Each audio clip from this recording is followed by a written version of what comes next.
Hello दोस्तों, तो आज हम लोग मॉडल सेट 5 का ऑब्जेक्टिव प्रश्नों का सही उत्तर हम लोग जानेंगे। और आज हम लोग मैथ का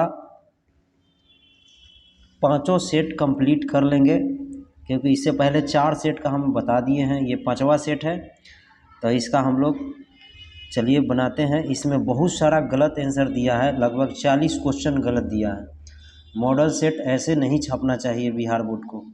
बताइए, जिन बच्चों को नहीं पढ़ा है वो रट के देता है, वो तो गलती समझेगा, उसके लिए बहुत दिक्कत होगा। तो ऐसे विद्यार्थियों से मुझे उम्मीद है कि मॉडल सेट में जो आंसर दिया है उस पर विश्वास नहीं कीजिएगा, क्योंकि उसमें बहुत गलत दिया है। अभी आपको समझाऊंगा कि कौन से क्वेश्चन गलत है और कितना गलत है। चलिए, पहला नंबर सवाल है। देखिए, टैन का उल्टा होता है कॉट। तो हम बताए थे इससे पहले वाला सेट में कि टैन और कॉट एक दूसरे में उल्टा होता है। तो जब उल्टा होगा तो ये दोनों, उसके दोनों थीटा का मान जोड़ने पर 90 आ जाएगा, तो उसका मान क्या हो जाता है 1। या इसको हम लोग चेंज करेंगे तो कॉट 90 माइनस थीटा क्या हो जाता है टैन। तो टैन 90 माइनस थीटा करेंगे तो यही आ जाएगा 36, तो ये कट जाए, तो ऐसे भी इसका मान क्या आ जाएगा 1। तो आपका पहला का आंसर क्या हो जाएगा बी। सवाल नंबर 2 है, दिए गए आंकड़े का माध्य निकालिए। देखिए, माध्य निकालने का फार्मूला क्या है, सिंपल है। जितना दिया है उसको जोड़ देंगे और जय गो है उतना से भाग दे देंगे। चलिए, इसमें दिया कितना है, 3 गो है, 1 2 3, तीनों को जोड़ेंगे तो 6 आ जाएगा। है क्या गो, 3 गो, तो 3 से भाग दे देंगे तो कितना आ जाएगा माध्य 2। तो ये ऑप्शन आपका क्या हो जाएगा, डी हो जाएगा, यानी दूसरा का आंसर डी हो जाएगा।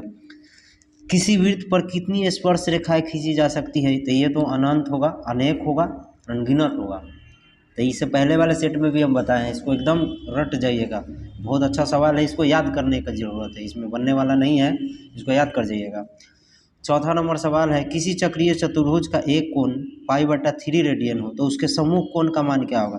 देखिए, चक्रीय चतुर्भुज जो होता है, अगर ऐसे रहेगा तो ये होता है सम्मुख कोण। ये दोनों को जोड़ेंगे, सम्मुख मतलब आमने सामने, ये दोनों को जोड़ेंगे तो 180 हो जाएगा। उसी तरह फिर इसको भी जोड़ेंगे तो 180 हो जाएगा, और सबको जोड़ेंगे तो कितना हो जाएगा 360। तो चतुर्भुज में 360 होता ही है। तो हम लोग को करना क्या है कि एक दिया हुआ है कोण, चक्रीय चतुर्भुज का एक कोण दिया हुआ है कितना, π/3। π/3 का मतलब आप जानते हैं कितना होता है 60, क्योंकि पाई का मान कितना होता है 180, और 3 है नीचे तो 3 से भागा देंगे तो कितना आ जाएगा 60। यानी कि एक कोण 60 है, तो दोनों को जोड़ेंगे तो 180 आना चाहिए।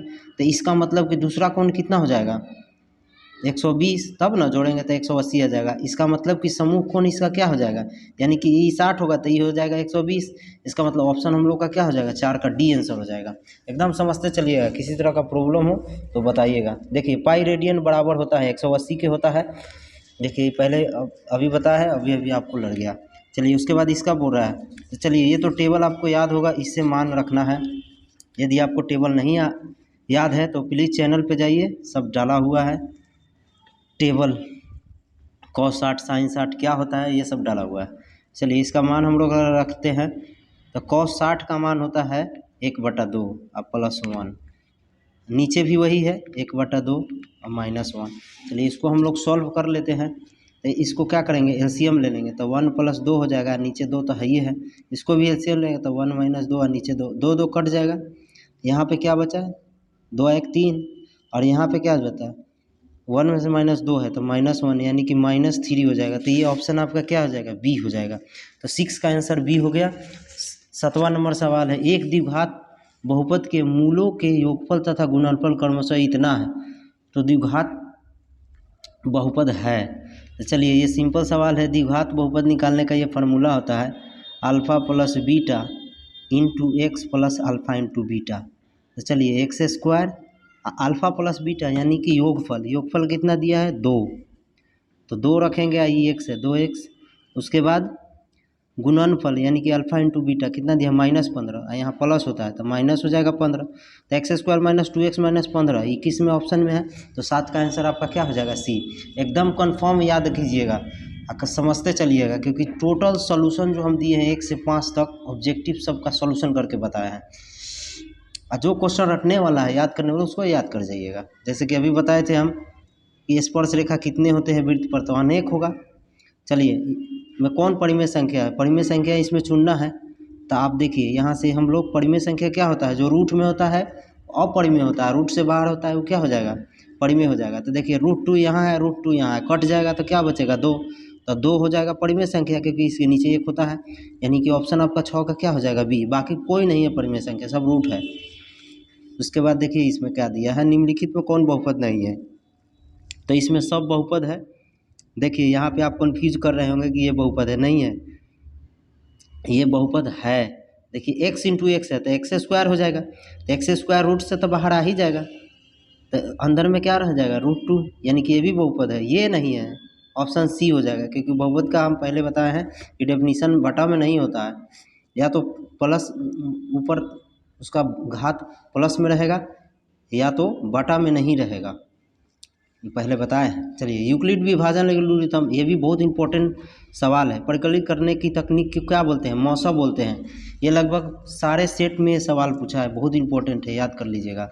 एक समकोण त्रिभुज में कर्ण का वर्ग शेष दुआ जब वर्गों के इक्वल बराबर, तो इस प्रमेय को किसने प्रतिपादित किया था, पाइथागोरस ने प्रतिपादित किया था। ये थ्योरम है, आप थ्योरम याद किए होंगे, ये बहुत अच्छा सवाल, इसको भी आप याद कर लीजिए। किसी धनात्मक पूर्णांक ए और बी के लिए मौसा इतना का लसा किसके बराबर होगा, मौसा इंटू लसा किसके बराबर होगा, तो जो संख्या देता है उसका गुना हो जाता है। तो संख्या ये पूर्णांक में दिया हुआ ए बी, तो ए बी को गुना कर देंगे तो ए बी हो जाएगा, तो यानी ऑप्शन क्या हो जाएगा 12 का सी हो जाएगा।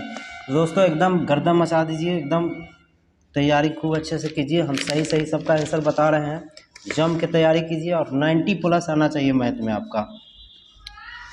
13 नंबर सवाल है, और अच्छा लगे तो शेयर कीजिएगा अपने दोस्तों को भी, और किसी तरह का प्रॉब्लम हो तो कमेंट करिएगा, समझ गई लो ना।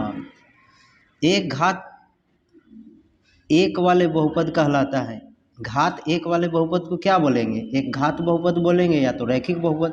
तो 13 का आंसर क्या हो जाता, सी हो जाता। त्रिघात बहुपद का व्यापक रूप ये बी हो जाता। देखा ax³ + bx² + cx + d, यानी जिसका घात 3 होता है वही त्रिघात बहुपद होता है।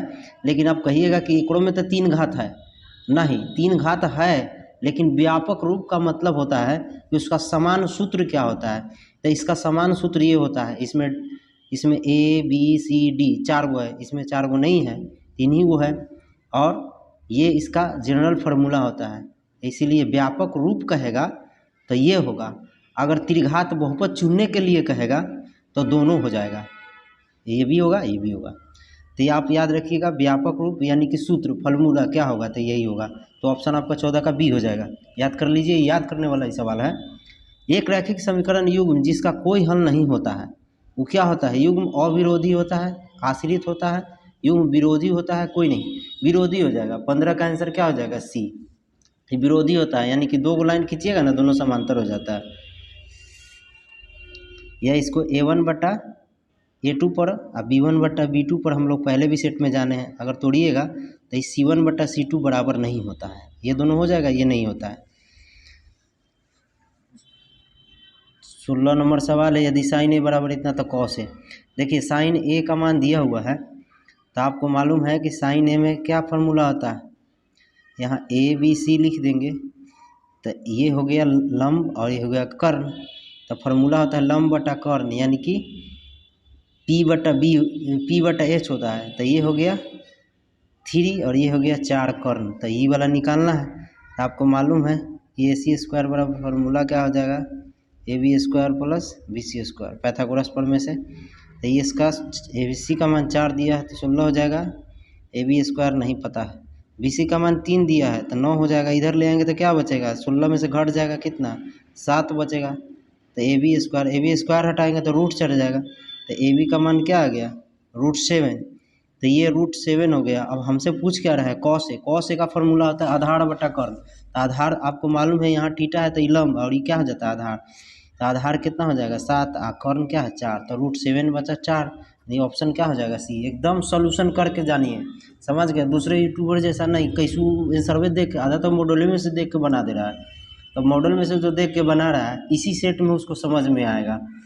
जितना भी बताया है ना मॉडल सेट में से आंसर देखे सब गलत है, उसमें लगभग आपको इसमें 40 क्वेश्चन गलत है जो मैं आपको अभी बताने वाला हूँ, लगभग 60 क्वेश्चन बनाने के बाद सब आएगा आपको। तो इसीलिए मॉडल पेपर का जो भी आंसर दिया उस पर भरोसा नहीं करना है, चलिए, इस सूत्र जो होता है क्या होता है, विभाजन सूत्र होता है, याद रखिए, ये फॉर्मूला ही है, याद कर लीजिए। इसमें देखिए साइन स्क्वायर कॉस स्क्वायर का मान होगा, आपको याद है sine square theta plus cos square theta बराबर 1 होता है। तो थीटा का मतलब देखिए, यहाँ थीटा तो यहाँ भी थीटा, उसी तरह यहाँ 22 डिग्री तो यहाँ भी 22 डिग्री, इसका भी मान क्या हो जाएगा 1। नहीं समझे, देखिए जब यहाँ थीटा के जगह अगर एरोप्लेन रख देंगे तो यहाँ भी एरोप्लेन रहना चाहिए। अगर एरोप्लेन दोनों में है और इसका स्क्वायर है साइन कॉस का, तो उसका मान 1 होगा, ठीक है ना, एकदम याद रखिएगा। फिर उसके बाद देखिए इसमें बोला सारवंतर आपको मालूम है क्या होता है, दूसरा पद में से पहला पद घटा दीजिए या तो तीसरा में से दूसरा घटा दीजिए तो सारवंतर आ जाएगा। तो चलिए पहले क्या करते हैं, 3 प्लस √2 में से घटा देते हैं पहला पद, तो 3 है, 3 खत्म, क्या आ गया √2। ये ऑप्शन आपका क्या हो जाएगा, बी हो जाएगा। सवाल नंबर 20 है सेक स्क्वायर ए 1/, तो चलिए सेक स्क्वायर ए हो गया। अब 1 प्लस कॉट स्क्वायर किसका होता है, कॉसेक स्क्वायर का, फार्मूला ही होता है, पहले भी बताए हैं सेट में कि कॉसेक स्क्वायर ए माइनस कॉट स्क्वायर ए, इसका भी फार्मूला 1 होता है। उस तरफ चल जाएगा तो यही ना बचेगा, इसका फार्मूला यहाँ पे दिया हुआ है। तो ये कॉसेक स्क्वायर जो होता है साइन स्क्वायर का उल्टा होता है, तो कॉस को ऊपर ले जाएंगे तो साइन स्क्वायर, सेक होता है कॉस का, ये नीचे आएगा तो कॉस स्क्वायर हो जाएगा। आपको मालूम है कि साइन बटा कॉस क्या होता है, टैन, तो टैन हो जाएगा, स्क्वायर है तो स्क्वायर हो जाएगा। तो टैन स्क्वायर इसमें कितने हैं, ऑप्शन 20 का ऑप्शन क्या है, डी हो जाएगा। दो वृत्तों का क्षेत्रफल का अनुपात इतना है तो उनके त्रिज्याओं का अनुपात क्या होगा।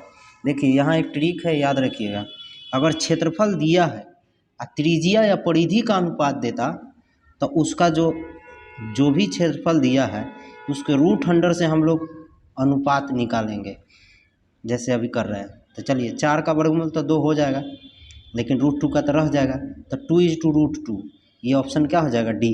अगर परिधि में पूछता तो यही होता, या परिधि या त्रिज्या देगा तो उसका स्क्वायर कर देंगे। तो जैसे ये त्रिज्या या परिधि दिया है तब पूछेगा कि क्षेत्रफल क्या होगा, तो इसका स्क्वायर कर देंगे, तो 4:2 क्या हो जाएगा, 2 हो जाएगा, जैसे कि दिया था। तो ये हो जाएगा आपका D answer. Sine 48 degree into sine 42 degree का मान होगा। देखिए ये भी एक अच्छा सवाल है, साइन 48 डिग्री, इसको हम लोग लिख देंगे साइन 90 माइनस 48, घटाएंगे तो 42 आ जाएगा, तो साइन 48, ये क्या हो जाएगा, साइन 90 माइनस थीटा क्या होता है, कॉस थीटा, तो कॉस क्या हो जाएगा 48। तो ये जो आंसर आपका दिया है ये गलत दिया है, इसमें कोई ऑप्शन नहीं है, sine 48 degree into cos 48 degree, तो यही इसका आंसर हो जाएगा, क्योंकि इसका आगे कोई आगे नहीं बढ़ सकता है। यानी कि ये जो दिया हुआ है आपका आंसर, चारों ऑप्शन इसमें से कोई नहीं है, एकदम कंफर्म समझिएगा, इसमें बहुत सारा गलत दिया हुआ है, पहले भी बताया है। उसके बाद देखिए इसमें बोल रहा है माध्यिका बताइए, माध्यिका का फॉर्मूला होता है, आप याद रखिएगा, या तो इसको बढ़ते क्रम या तो इसको घटते क्रम पहले लिखते हैं। चलिए बढ़ते क्रम में लिखेंगे 1 2 4 5 6 7, इतना है। अब बढ़ते क्रम में हो गया है तो ये 6 गो है, संख्या गिनेंगे 1 2 3 4 5 6 गो है, तो फार्मूला लगता है n/2 पद प्लस n/2 प्लस 1वां पद, ये होता है फार्मूला, बटा में 2। तो चलिए 7 दिया है तो 7/2, टोटल संख्या 6 है, 6 है, 6 गुना है, तो n/2, n का मतलब संख्या होता है, तो 6 रखेंगे तो 2, 6 रखेंगे या 2 से भाग देंगे तो 3 हो जाएगा, प्लस यहाँ भी रखेंगे कितना, 6 रखेंगे तो 3 हो जाएगा, और प्लस में क्या है 1 और नीचे 2 है, सबको जोड़ेंगे 3 3 6 1 7 और 7/2, तो कितना आ गया 7/2 हो गया। सॉरी यहाँ पे थोड़ा सा गलती हो गया, देखिए यहाँ पे ये 3वां पद आया, ये जोड़ देंगे तो क्या हो जाएगा 3वां पद और प्लस 4वां पद, 4 ना हो जाएगा, और नीचे 2, तो 3वां पद, यानी कि तीसरा नंबर पर कौन है इसमें, 1 2 3 4 है, और फिर चौथा नंबर पर क्या है 5 है, जोड़ देंगे और 2 से भाग, 5 4 9, 9/2 कितना आ जाएगा 5/5, सॉरी 4.5 हो जाएगा 4.5। तो 4.5 क्या है आपका ऑप्शन डी है। बोल रहा है यदि किसी वृत्त की क्षेत्रफल तथा परिधि समान हो तो वृत्त की त्रिज्या क्या होगी। देखिए बहुत अच्छा सवाल है। क्षेत्रफल क्या होता है आपको मालूम है, पाई आर स्क्वायर। वृत्त का परिधि 2 पाई आर होता है। बोला दोनों समान है, समान का मतलब बराबर, तो बराबर कर दिए। चलिए पाई से पाई खत्म, यहाँ पे आर स्क्वायर है तो आर स्क्वायर को 2 बार ऐसे लिख सकते हैं। यहाँ 2 इंटू आर बचा, आर से आर खत्म, आर का मान क्या बचा 2, यानी ऑप्शन क्या हो जाएगा आपका बी हो जाएगा 24 का। एकदम सोल्यूशन करके समझिए। अब देखिए यहाँ पे, देखिए यहाँ पे दिया है 2 साइन 48, साइन का उल्टा कॉस होता है। अभी हम चेंज करके बताए थे। अब साइन का उल्टा कॉस होता है, कैसे होता है जब चेंज करेंगे तो साइन 90 माइनस थीटा क्या होता है, कॉस थीटा होता है।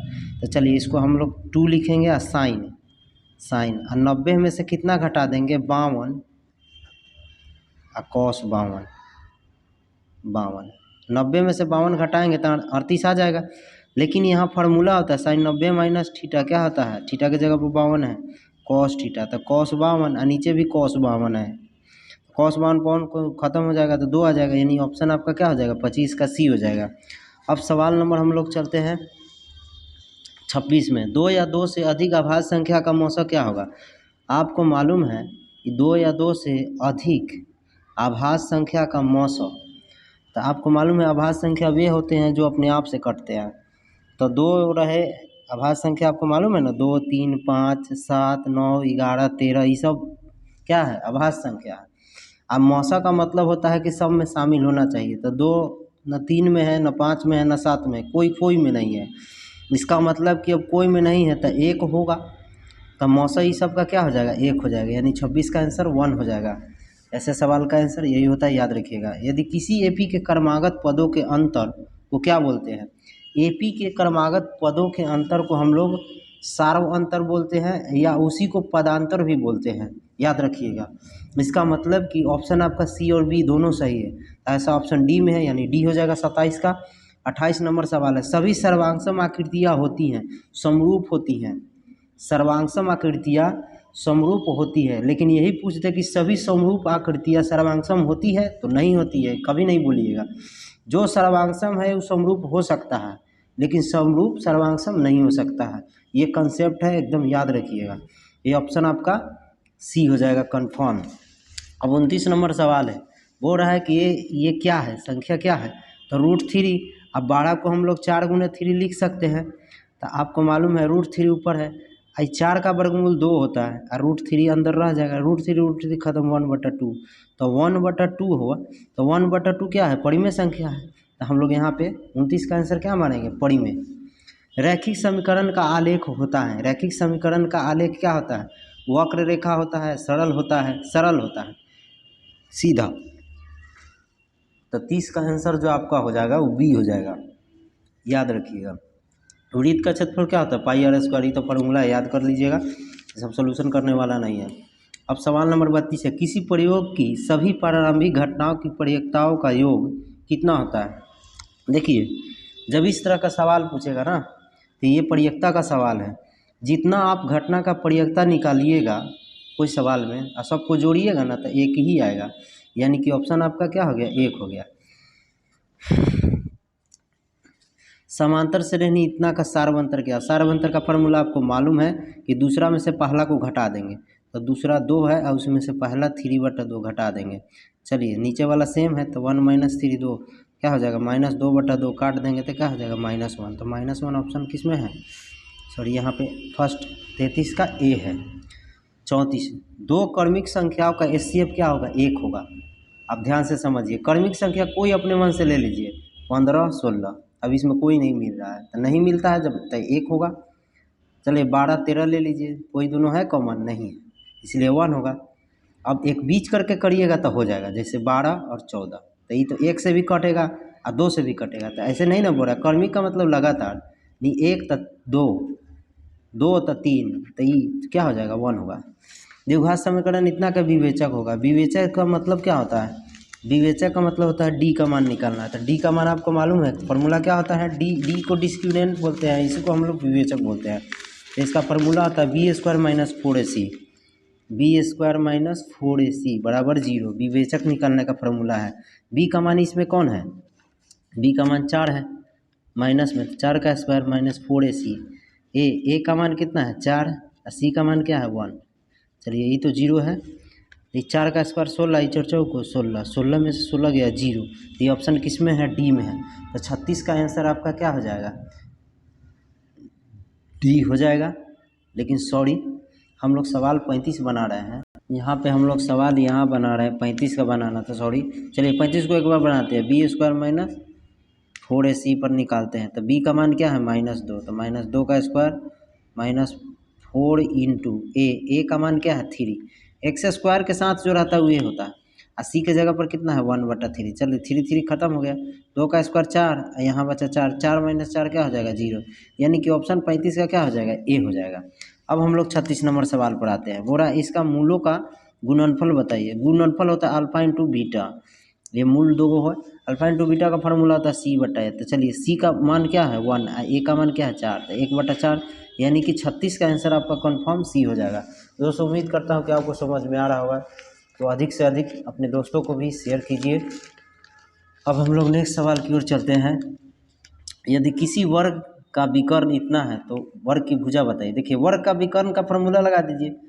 वर्ग का विकर्ण का फार्मूला क्या होता है, √2 गुने भुजा। अब विकर्ण दिया हुआ है 16√2, तो √2 खत्म, भुजा का मान क्या आ गया 16, यानी कि ऑप्शन हम लोग का क्या हो गया, बी हो गया। एक घनाभ के कोरों की लंबाई दिया हुआ है, कोर मतलब लंबाई चौड़ाई ऊंचाई, तो इसका विकर्ण बताइए। विकर्ण होता है घनाभ का l² b² और h², याद कीजिए। यानी कि तीनों को दिया है उसका स्क्वायर कर देंगे, तो 3 का स्क्वायर 9 और 4 का स्क्वायर 16, अब 12 का स्क्वायर 144, सबको जोड़ेंगे तो 169 आ जाएगा। 169 आ जाएगा तो कितना हो जाएगा 13 हो जाएगा। ये ऑप्शन आपका किस में हो जाएगा, डी में हो जाएगा। अब हम लोग सवाल नंबर 39 बनाते हैं। बोला इसका मूल बताइए। मूल क्या है, मूल बराबर बोल रहा है, सॉरी, तो हमको p का मान निकालना है। तो पहले इसको गुना करवाते हैं, तो px², फिर px को 2 से, तो -2px अब +6 बराबर 0। तो हम लोग क्या निकालेंगे, मूल यानी d का मान। तो d बराबर 0 होता है b² माइनस 4ac, क्योंकि मूल बराबर है, तो जब बराबर होता है d का मान 0 हो जाता है। d का ही फॉर्मूला होता है b² माइनस 4ac। b का मान कितना है -2p, तो 2p का स्क्वायर 4, a का मान p और c का मान क्या है 6, 0, 4p² अच्छा चौको 24p बराबर 0।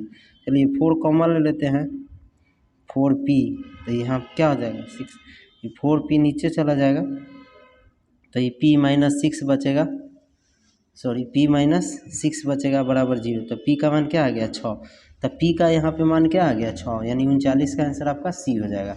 40 नंबर सवाल है। यदि cot थीटा बराबर इतना, तो tan थीटा का मान बताइए। तो देखिए tan थीटा को हम लोग उलट देंगे तो 1 क्या हो जाएगा tan थीटा, तो क्या हो गया 3/4।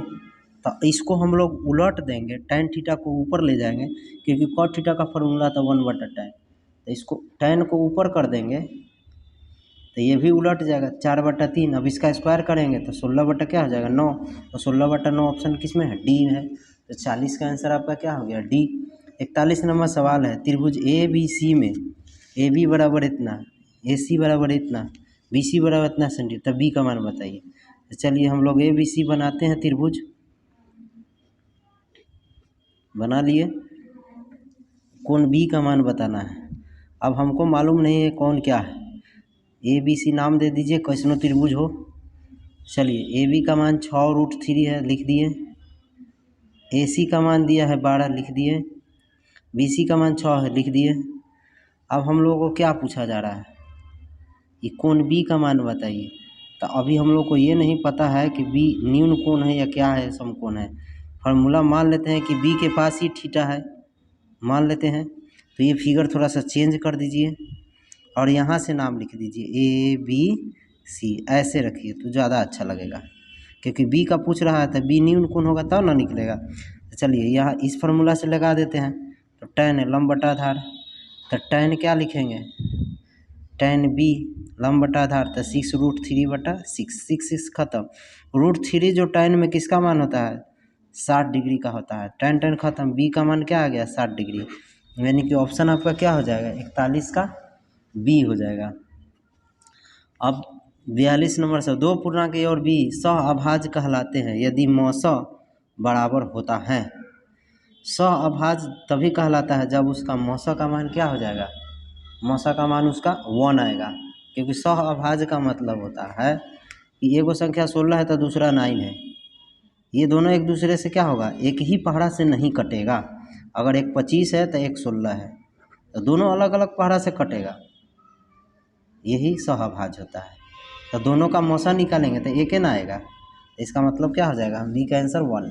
पाई एक संख्या है, हमेशा याद रखिएगा, याद करने वाला है, पाई अपरिमेय संख्या होता है। अब देखिए यहाँ पे दिया हुआ है कि इतना पी के रूप में लिखने पर क्यू का मान क्या हो जाएगा। चलिए 0.75 है, इसको हटाएंगे तो नीचे क्या आ जाएगा 100। अब इसको काटेंगे 15 पचे 75 और 20 पचे 100, तो 15/20 आया। इसको और काटेंगे तो कटेगा तो कितना आ जाएगा 3/4, 3 पचे 15, 4 पचे 20। लेकिन ऑप्शन में 3/4 बोला क्यू का मान बताइए, तो फार्मूला P/Q होता है, तो क्यू नीचे होता है, तो क्यू का मान या तो 20 होना चाहिए या तो 4 होना चाहिए।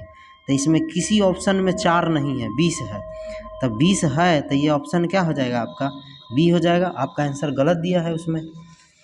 अब हो रहा है कि किसका दशमलव प्रसार शांत है।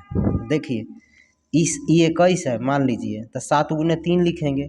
और शांत तभी होता है जब ऊपर कोई संख्या ऊपर रहे, नीचे 2 गुने 5 के फॉर्म में रहना चाहिए, या तो केवल 2 रहना चाहिए या तो केवल 5 रहना चाहिए नीचे, तभी क्या होगा शांत होगा, नहीं तो अशांत हो जाएगा।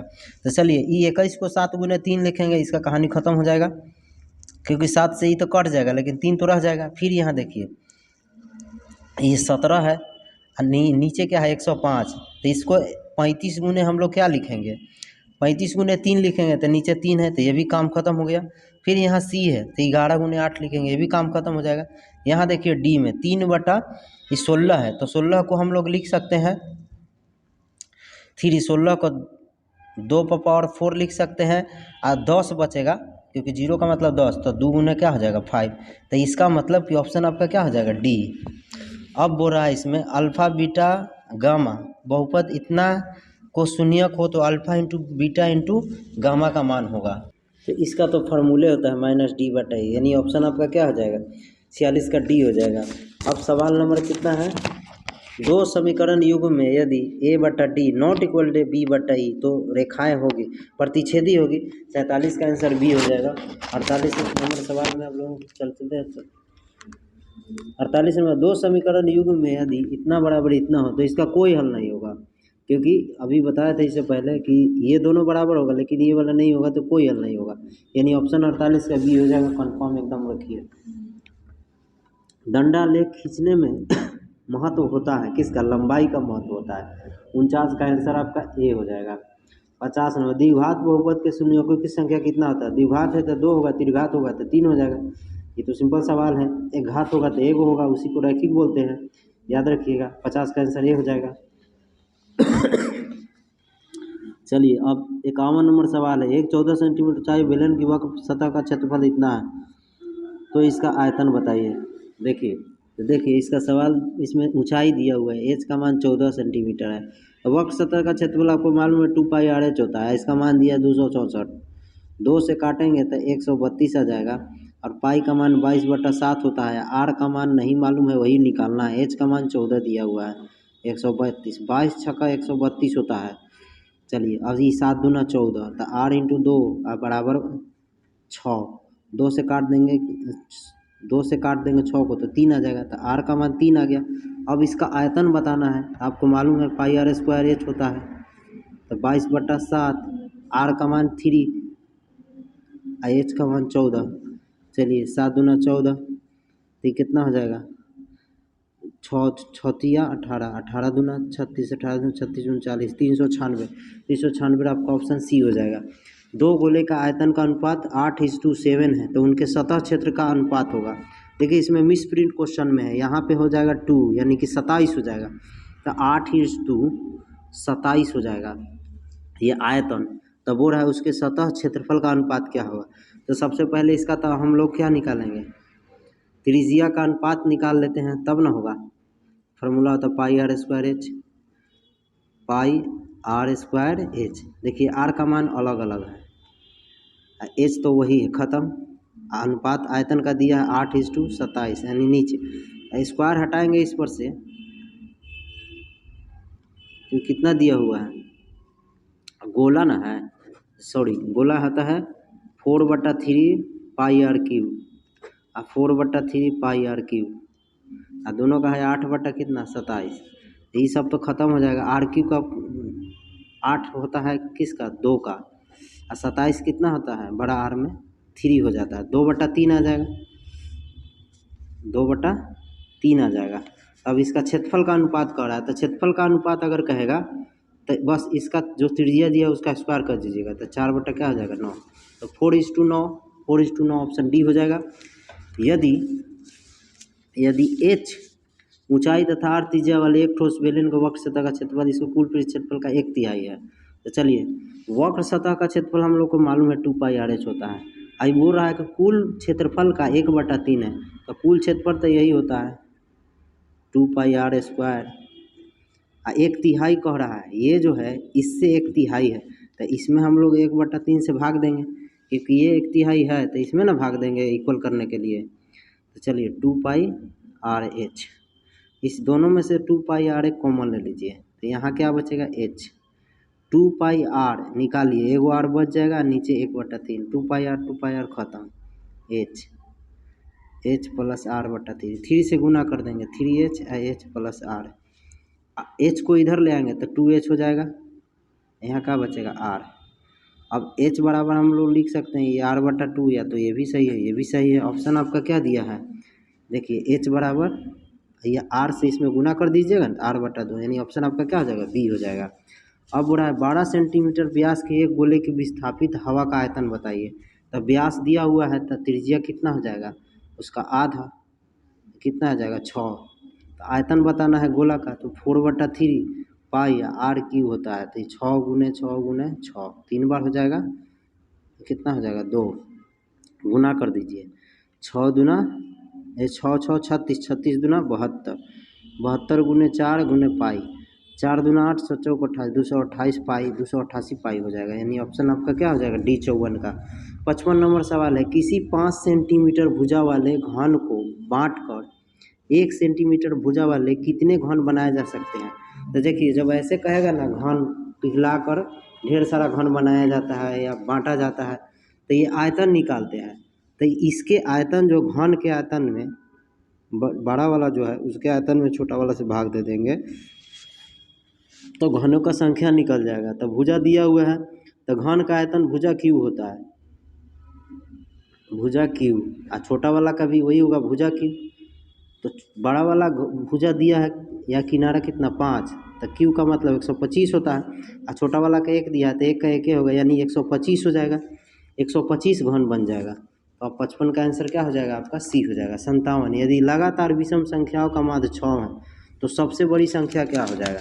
देखिए इसको समझना है, लगातार 4 लगातार विषम संख्याओं का माध्य 6 तो सबसे बड़ी संख्या। देखिए विषम संख्या हम लोग स्टार्ट करते हैं तो 1 3 कितना होता है, 1 3 5 7 9 11 होता है। तो बोल रहा है कि ऐसे 4 गो को जोड़िए जिसको जोड़ने पर माध्य आना चाहिए कितना 24, 6 आना चाहिए। तो आप बताइए ये 4 गो को जोड़िएगा तो 1 4 होगा, 5 4 9 9 7 16, 16 में 4 से भागा देंगे तो कितना आ जाएगा 4 ही आएगा। हमको क्या आना चाहिए 6, तो इसका मतलब कि चलिए 1 को छोड़ देते हैं, ये लगातार जो होते हैं 5 3 8 8 7 15, 15 9 कितना हो जाएगा 24। तो ये 4 को ना लिए तो 24 में 4 से भागा दे देंगे तो कितना आएगा 6, इसका मतलब कि यही 4 होगा। तो इसमें 4 में सबसे बड़ी संख्या कौन है 9, तो 9 आंसर हम लोग का हो जाएगा, यानी ऑप्शन क्या हो जाएगा बी। अब सवाल नंबर इतना है, बोल रहा है इतना तथा x का बहुलक हो सकता है। तो देखिए जो सबसे ज़्यादा बार आया है वही बहुलक होगा। तो देखिए इसमें 4 है 4 3 बार आया है। उसके बाद हम क्या देख रहे हैं 6 भी 3 बार आया है, 1 2 3, यानी कि 4 और 6 दोनों हो जाएगा। तो ऐसे ऑप्शन में आपका आंसर क्या हो जाएगा, 57 का बी हो जाएगा।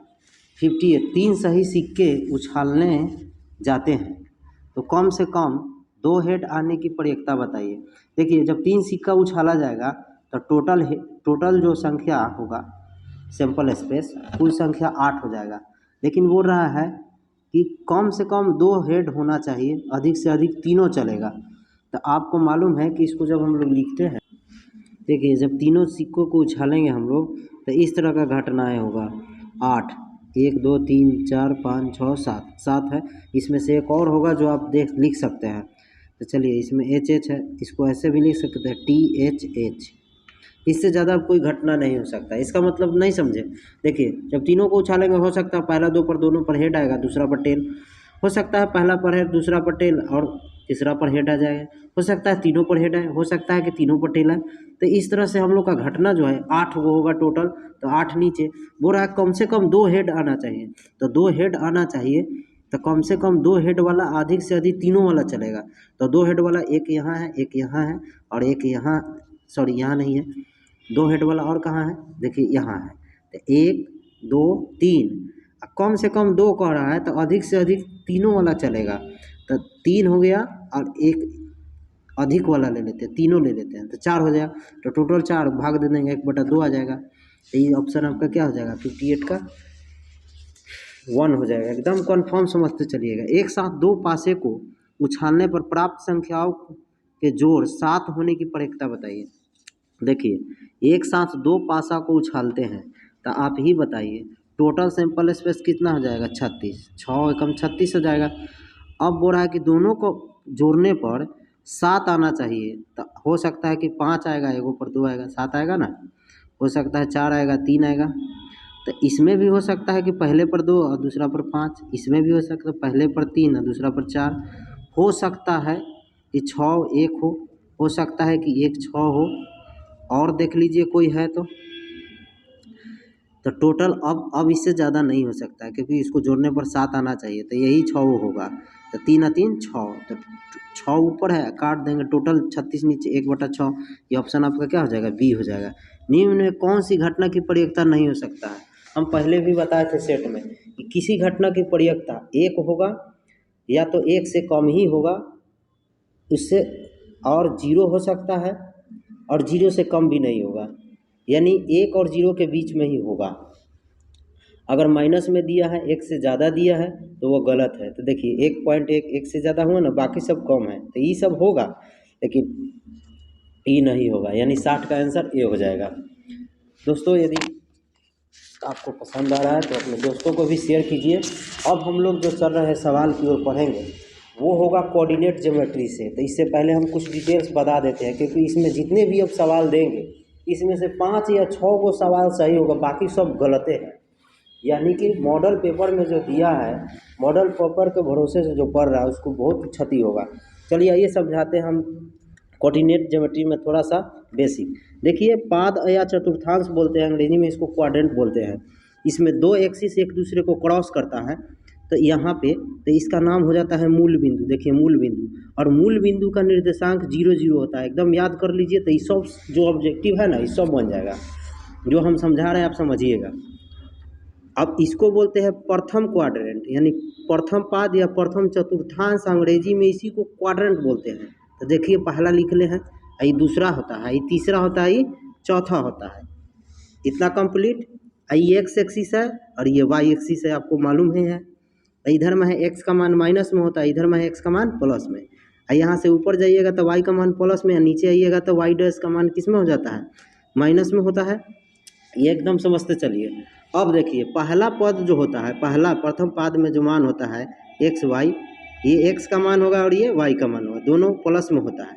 अब दूसरा में आइएगा तो एक्स का मान माइनस में होगा और वाई का मान प्लस में। तीसरा में आइएगा तो दोनों माइनस, और चौथा में जाइएगा तो एक्स का मान प्लस में होगा, वाई का मान माइनस में होगा। यानी कि इसको याद रखने का तरीका एक ऐसे भी है कि पहला जो होगा दोनों प्लस में होगा और तीसरा दोनों माइनस में होगा, और दूसरा एक्स का मान प्लस में होगा, वाई का मान माइनस में, तो चौथा होगा एक्स का मान प्लस में, वाई का मान माइनस में। यानी कि पहला और तीसरा एक दूसरे का विपरीत है, दूसरा और चौथा एक दूसरे के विपरीत है। अर्थात आपको ये समझना है, और ये भी समझिए, बहुत बच्चे को ये भी कन्फ्यूजन है, हमेशा पहले एक्स का मान होता है, चाहे पहले प्लस में हो या माइनस में हो, हमेशा एक्स का मान लिखेंगे, क्योंकि ABCD में पहले एक्स आता है, उसके बाद वाई आता है।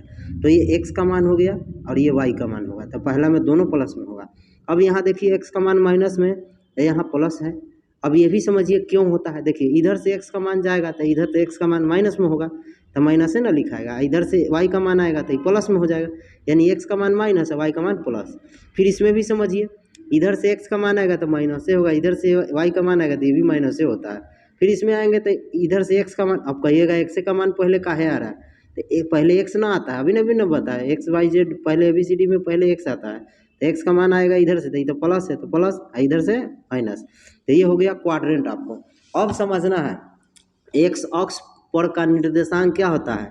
देखिए ये एक्स अक्ष है, एक्स अक्ष पर कहीं भी मान बताएगा तो एक्स का तो होगा, लेकिन वाई का क्या हो जाएगा, जीरो, क्योंकि यहाँ पे देखिए 0 0 है, तो यहाँ से इधर जाएंगे तो एक्स की ओर बढ़ रहे हैं, तो वाई का मान तो जीरो ही है, तो आप याद रखिएगा ये होगा एक्स का मान जीरो। उसी तरह वाई अक्ष पर कहेगा निर्देशांक तो एक्स का मान जीरो हो जाएगा, यानी एक्स का मान पहले लिखा था जीरो, वाई की जगह पर वाई होगा, यानी कोई संख्या रहेगा तो संख्या होगा।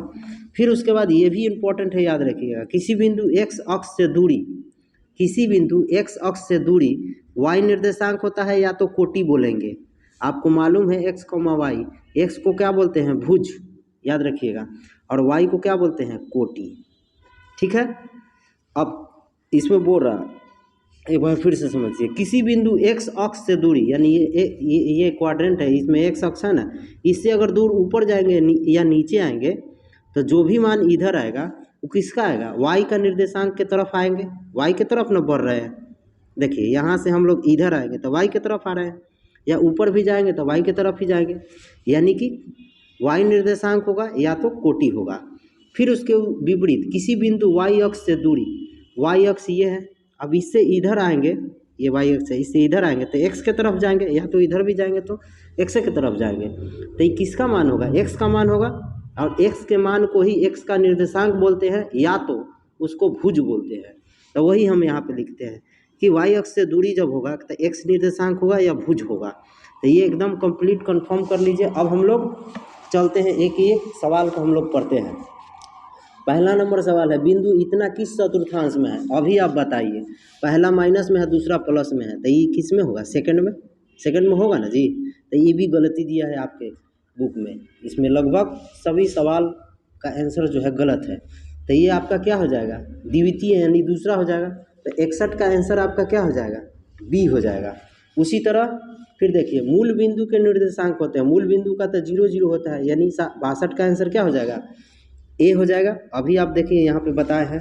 अब हम लोग चलते हैं 63 नंबर, किसी बिंदु इतना के किस चतुर्थांश, देखिए अभी बताया है कि तीनों माइनस में रहेगा, दोनों तो तृतीय में हो जाएगा, यानी तीसरा हो जाएगा। देखिए ये भी तीसरा हो जाएगा। 64 का आंसर एकदम आप देखते रहिए, सब सही सही आपको समझ में आ जाएगा। देखिए 3, -4 किस चतुर्थांश में, देखिए ये चौथा में है, तो ये हो जाएगा चतुर्थांश, यानी 65 का डी हो जाएगा। अब हम लोग चलते हैं सवाल नंबर किस में है, सवाल नंबर 67 में हम लोग चलते हैं, सॉरी 66 में, किस बिंदु किस चतुर्थांश में है। देखिए तो ये भी तो चतुर्थे में ना हो जाएगा, तो आपका 66 का आंसर क्या हो जाएगा, डी हो जाएगा। अब 67 नंबर सवाल हम लोग पढ़ते हैं, किसी बिंदु वाई अक्ष से दूरी उस बिंदु का कहलाता है। देखिए वाई अक्ष से दूर जाएंगे तो या तो एक्स निर्देशांक होगा या तो भुज होगा, तो ये में भुज नहीं दिया है, एक्स निर्देशांक दिया है, तो ऑप्शन आपका क्या हो जाएगा, 67 का बी हो जाएगा। अब 68 नंबर सवाल में चलते हैं, किसी बिंदु एक्स अक्ष से दूरी क्या हो जाएगा, वाई निर्देशांक होगा या तो कोटि होगा, तो ये ऑप्शन आपका क्या है, ए में दिया हुआ है। ये सब सवाल जो है गलती है। किसी बिंदु की एक्स अक्ष से दूरी, देखिए अब आ गया, किसी बिंदु की एक्स अक्ष से दूरी उस बिंदु का क्या कहलाता है, एक्स अक्ष से दूर जाएंगे तो क्या कहलाएगा, कोटि कहलाएगा या तो वाई निर्देशांक कहलाएगा, तो ये क्या हो जाएगा, 69 का बी हो जाएगा। अब किसी बिंदु वाई अक्ष से दूरी क्या कहलाता है, भुज कहलाता है या तो एक्स निर्देशांक, तो यह होगा आपका हो जाएगा 70 का ए हो जाएगा। कार्तीय तल में स्थित किसी बिंदु इतना के कोटि का मान क्या हो जाएगा। अभी अभी बताए हैं कि x वाला मान को कोटि भुज बोलते हैं और y वाले मान को कोटि बोलते हैं। तो x y, तो x का मान 6 है, y का मान क्या है 4, तो यानी कि कोटि क्या हो जाएगा 4। तो कोटि 4 हो जाएगा, तो बी ऑप्शन 71 का। इसमें बोल रहा भुज क्या होगा, भुज का मान 6 होगा, तो ये ऑप्शन किस में हो जाएगा, ए हो जाएगा, 72 का ए। 73 कार्तीय तल में स्थित किसी बिंदु इतना का कोटि का मान -9 होगा, तो ये ऑप्शन बी हो जाएगा। सारे क्वेश्चन का आंसर जो है आपके मॉडल पेपर में इस सेट का गलत दिया है, लगभग 61 से इधर में है। एकदम कंफर्म याद कर लीजिएगा, जो हम आपको समझाए हैं चतुर्थांश के बारे में, एकदम उसको याद कर लीजिएगा। इस सारा सवाल आसान है, एकदम कलम खाली टिक आउट कीजिए, कोई गुना भाग नहीं, सिंपल आंसर आपको आ जाएगा और नंबर अच्छा से याद हो जाएगा। अगर इस चैप्टर को पढ़ना चाहते हैं प्लेलिस्ट में जाइए, हम सब सवाल का आंसर एनसीईआरटी बुक का सॉल्यूशन करके बताए हैं और ऑब्जेक्टिव भी बताए हैं केसीसी नाम। ठीक है, चलते हम लोग सवाल नंबर किस में, कार्तीय तल में स्थित किसी बिंदु इतना के भुज का मान क्या हो जाएगा। देखिए भुज x वाला होता है तो -4 होगा, तो -4 यानी कि ए हो जाएगा। 75 नंबर, किसी बिंदु इतना में y के नियामक का मान होगा। देखिए y का नियामक यानी y का मान क्या होगा -7, तो यानी 75 का आंसर हो जाएगा बी। कार्तीय तल में स्थित इतना में कोटि का मान -5 यानी y का -5 क्या हो जाएगा बी में हो जाएगा। y अक्ष पर स्थित किसी बिंदु का x नियामक क्या हो जाएगा, y अक्ष पर स्थित किसी बिंदु x का नियामक, जब y अक्ष पर जाना है तो ये y पर x का मान क्या हो जाता है 0, यानी कि ऑप्शन 77 का क्या हो जाएगा जी, आपका सी हो जाएगा। x अक्ष पर स्थित किसी बिंदु x का नियामक, ये गलत है, इसके जगह पर y लिखना चाहिए था, इसलिए इसका आंसर गलत है। अब इसके बारे में हम लोग कुछ बोल ही नहीं सकते हैं। x अक्ष पर स्थित किसी बिंदु x का ही नियामक क्या हो सकता है, x से पर x का नियामक क्या हो सकता है, तो क्वेश्चन अधूरा है। अब जितना दूर जाएंगे उतना होगा, तब बताइएगा तब ना कितना है, इसीलिए क्वेश्चन गलत है, इसको सही करना भी गलत हो जाएगा। अगर यहाँ y लिखेंगे तो क्या होगा 0, यानी कि बी हो सकता है। चलिए x अक्ष पर किसी बिंदु का निर्देशांक होता है, हाँ अब इसमें आ जाइए। x अक्ष पर किसी बिंदु का निर्देशांक, x का मान तो होगा लेकिन y का मान 0 होगा, अभी अभी बताए थे। तो ये ऑप्शन किस में है 79 का ऑप्शन बी हो जाएगा। फिर उसी तरह y अक्ष पर किसी बिंदु का निर्देशांक, देखिए y अक्ष पर कहेगा तो y का मान होगा लेकिन x का मान नहीं होगा, तो 0, y। आप कहिएगा y पहले क्यों नहीं लिखे, अरे हमेशा गधा बताए हैं ना कि x क्या होता है पहले लिखाता है, तो अब 0 है तो 0 ना लिखेंगे, तो ये क्या हो जाएगा 0, y, यानी कि ऑप्शन सी में होगा। समझ गए ना, चलिए ठीक है। बिंदुए इतना और इतना दोनों अवस्थित है, ये किस में अवस्थित है, बोल रहा है कि x अक्ष पर y अक्ष पर, ये तो x और y कुछों पर नहीं है, क्योंकि अगर रहेगा तो एगो कोई उसमें से पॉइंट में 0 रहना चाहिए। बोल रहा है x अक्ष के एक ओर होगा, x अक्ष के एक ओर होगा, x अक्ष के दोनों ओर होगा। तो देखिए x अक्ष आपको मालूम है ना, ये x अक्ष होता है और ये y अक्ष होता है। तो x अक्ष के एक ओर कहेगा तो ऊपर जाएगा या तो नीचे आएगा, y अक्ष के एक ओर कहेगा तो इधर जाएगा या तो इधर जाएगा। तो x अक्ष उधर या इधर किधर है, तो यही देखिए 3,2 है, तो ये तो प्रथम क्वाड्रेंट में हो जाएगा, और ये हो जाएगा सेकंड क्वाड्रेंट में, यानी कि दोनों यहाँ और यहाँ होगा, तो एक ही ओर ना है। ये ऑप्शन आपका क्या हो जाएगा सी हो जाएगा 81 का। बिंदु इतना किस चतुर्थांश में, ये तो प्रथमे में पहले में है, तो बहुत आसान था। चलिए अब सवाल नंबर हम लोग देखते हैं कि 83 यदि किसी बिंदु P के निर्देशांक हो तो 2,5 हो, तो 5 को क्या कहते हैं, 5 को हम लोग क्या बोलते हैं कोटि बोलते हैं, तो P का कोटि ना कहलाएगा, तो 83 का क्या हो जाएगा बी हो जाएगा। यदि किसी बिंदु P के निर्देशांक कितना होता है, एक को क्या एक को बोलेंगे P का भुज, यानी कि 84 का क्या हो जाएगा ए हो जाएगा। y अक्ष से बिंदु इतना की दूरी क्या हो जाएगा, y अक्ष से बिंदु इतना की दूरी क्या हो जाएगा, तो y अक्ष से हम लोग दूर जाएंगे, y अक्ष से, तो y का मान इसमें क्या है 5 है और x का मान क्या है 3 है, तो y अक्ष से दूर कह रहा है तो 5 हो जाएगा, यानी 85 का आंसर क्या हो जाएगा ए हो जाएगा। 86 सरल रेखा इतना का काटान बिंदु क्या हो जाएगा, तो जब इकट्ठा कीजिएगा तो x, y ना होगा, तो x का मान क्या है -2 और y का मान क्या है 3, तो -2, 3 किस में है ऑप्शन नंबर ए में है।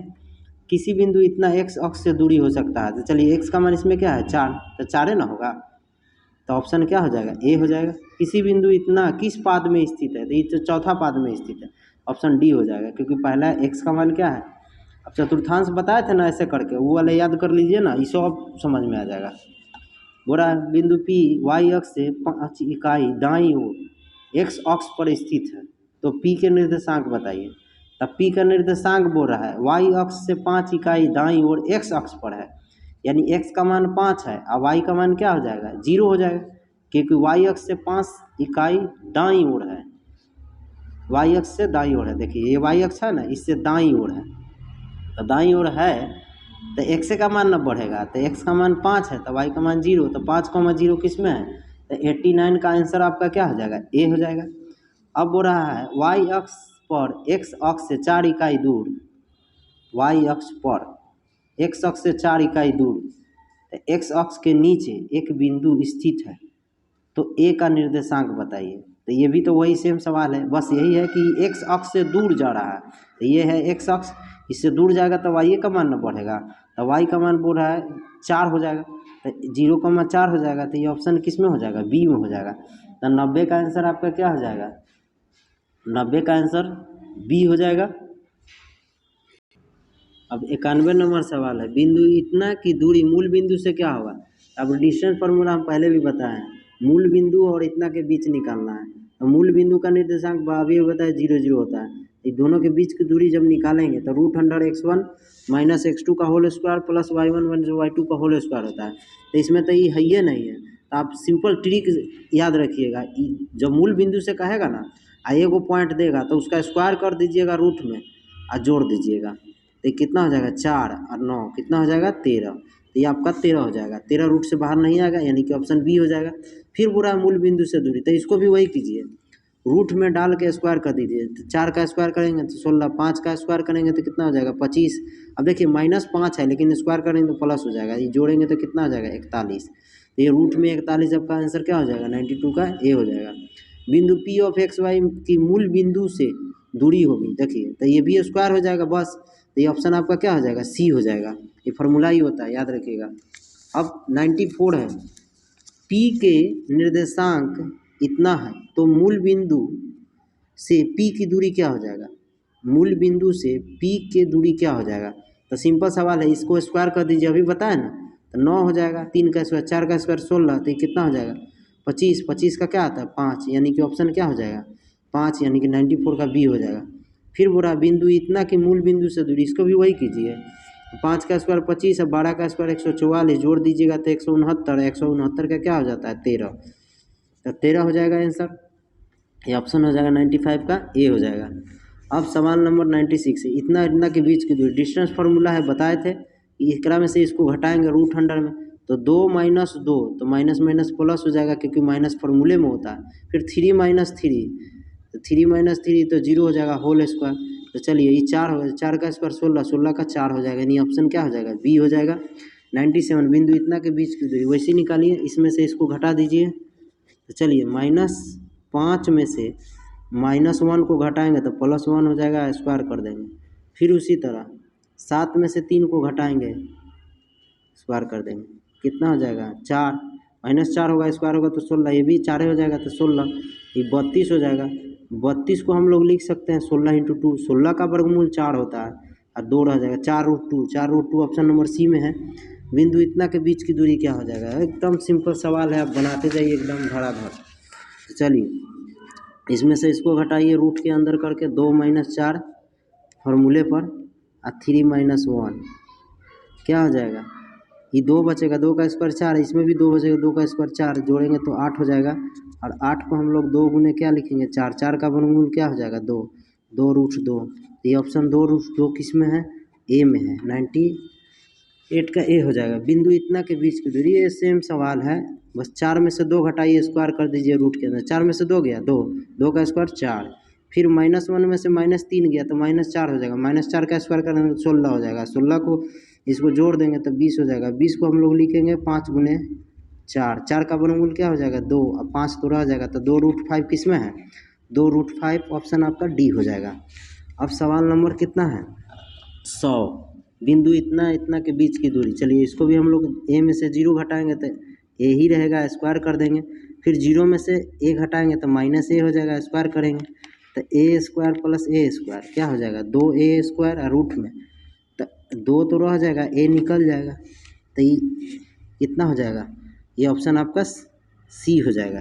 तो उम्मीद करता हूँ कि दोस्तों आपको समझ में आया होगा। तो अधिक से अधिक अपने दोस्तों को भी शेयर कीजिए और बने रहिए हमारे चैनल पर। मिलते हैं नेक्स्ट वीडियो में, धन्यवाद।